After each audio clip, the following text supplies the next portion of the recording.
لا يصدعون عنها ولا ينزفون وفاكهة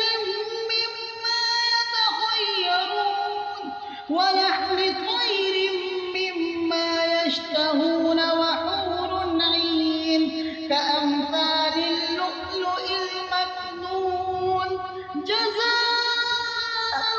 بما كانوا يعملون لا يسمعون فيها لغوا ولا تأثيما إلا قيلا سلاما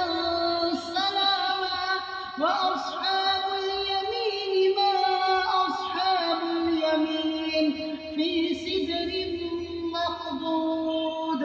وطلح منضود وظل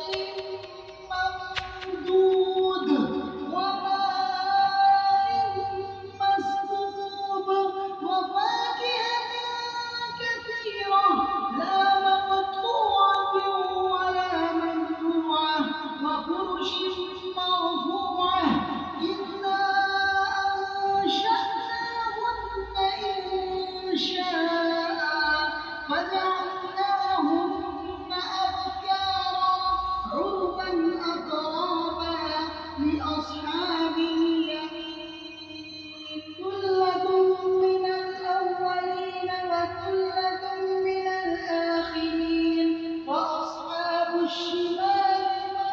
أصحاب الشمال في سموم وحميم وظل من يحموم لا بارد ولا كريم إنهم كانوا قبل ذلك مترفين وكانوا يصرون على الحنث العظيم وكانوا يقولون أإذا متنا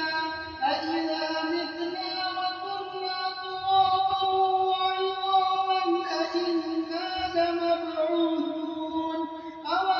أوآباؤنا الأولون قل إن الأولين والآخرين لمجموعون إلى